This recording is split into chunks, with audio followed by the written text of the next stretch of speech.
Bom dia, aqui é o Luiz, estamos hoje aqui na Chemax para mostrar a diferença entre 4 estabilizantes diferentes numa formulação de detergente clorado. A gente vai verificar aqui um pouco da estabilidade preliminar, né, como que esse estabilizante ele sinergiza com nossos surfactantes para poder garantir que não vai ter uma floculação, uma mudança de cor, uma mudança de aspecto. Bom, estamos aqui com as formulações de detergente clorado, onde a gente variou apenas o estabilizante. Eu tenho aqui uma amostra com HEDP, eu tenho outra amostra com EDTA de sódico, tenho outra amostra com ácido cítrico. O ácido cítrico é importante ressaltar que ele tem uma ação quelante secundária, e essa formulação está no pH alcalino, então eu vou ter esse ácido cítrico na forma de citrato. E ele vai ter ação com ferro, cobre, né, vai estabilizar um pouco também, evitar a degradação do hipoclorito. Eu tenho EDTA tetrassódico e eu tenho uma formulação sem estabilizante, que é o controle, para a gente poder ter uma comparação. Aqui a gente tem a formulação num becker, para a gente poder comparar melhor se houve ou não uma variação de cor, de aspecto, né? Sempre na sequência que eu tenho com HEDP, não sei se é possível verificar, mas além de ter ficado bem amarelado, assim, ele tem uma cristalização, né? Aqui a segunda amostra com o EDTA de sódico, deu uma amarelada também, não houve precipitação. Aqui a gente tem a amostra com ácido cítrico, né, também deu uma leve amarelada, menos que o EDTA, por exemplo, que foi uma surpresa para mim. Aqui a gente tem com o EDTA tetrassódico, você pode perceber que quase não tem amarelação, não tem mudança de aspecto. E aqui é o controle, que é o produto sem o estabilizante. Essa amostra aqui é importante verificar que ela teve um leve amarelamento. Então, isso significa que o estabilizante é necessário nessa formulação. Porque se não houvesse nenhum tipo de amarelamento, eu não precisaria colocar nada. Né? Então, se deu amarelamento aqui, então significa que é necessário ter um estabilizante. Aqui a gente pode verificar que com EDTA tetrassódico não houve um amarelamento, uma mudança de aspecto. Então, para esta formulação, com esta composição, o estabilizante ideal, quelante ideal, é EDTA tetrassódico. Como é sabido, o EDTA tetrassódico ele age muito bem no pH alcalino, porque o pH dele é alcalino. O que, diferente do EDTA disódico, que tem um pH mais baixo. Então, é esperado uma ação menor. A gente está aqui agora fazendo a formulação que a gente já havia apresentado na questão de estabilidade, frente a diferentes estabilizantes. Eu já coloquei a água aqui no becker, estou agitando. Eu vou colocar o quelante, no caso aqui estou usando EDTA tetrassódico. O EDTA tetrassódico ele é solúvel em água, a frio, só misturou e agitou e dissolveu.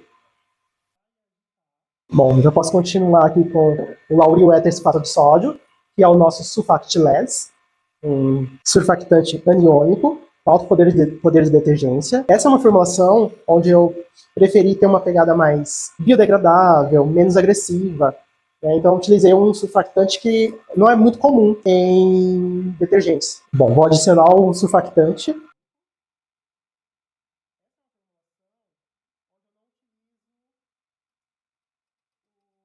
Aqui eu tenho surfactante, água e quelante. Vou só homogeneizar. Vou adicionar também o Anfaminox LM30, que é uma mistura de aminóxido láurica e mirística. É um surfactante anfotérico.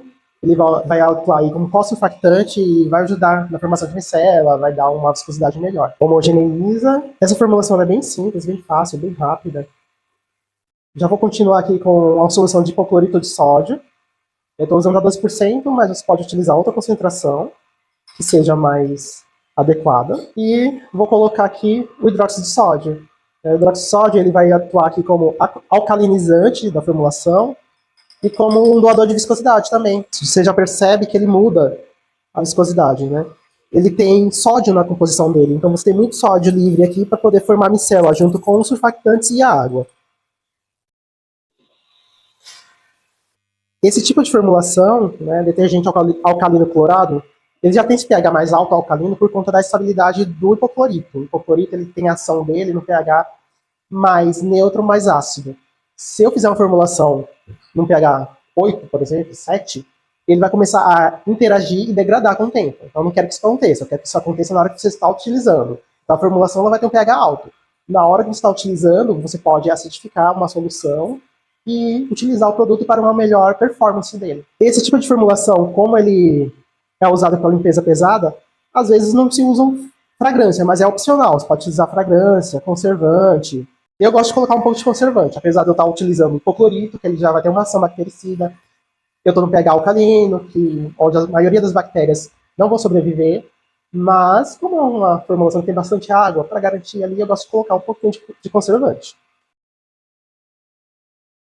Bom, a gente está aqui com, né, a conclusão do nosso mini estudo aí, né, de compatibilidade entre uns quelantes e uma formulação de detergente clorado. E aqui eu quero ressaltar a importância do estudo de estabilidade.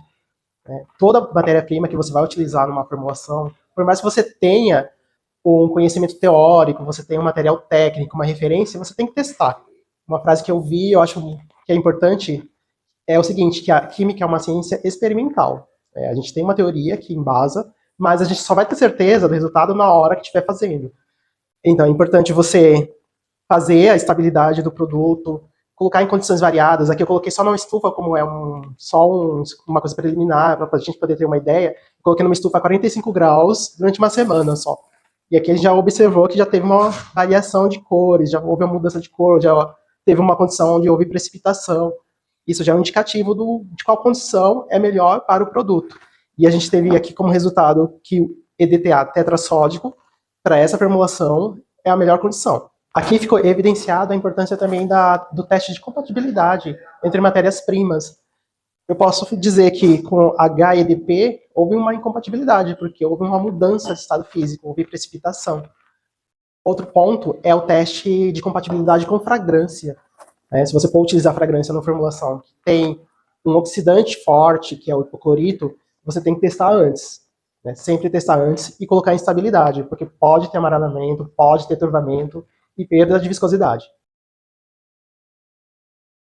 Vou falar um pouquinho para vocês aqui sobre os benefícios das nossas matérias-primas que a gente utilizou nessa formulação. Eu tenho o sulfatilese, que é o lauril éter-sulfato de sódio.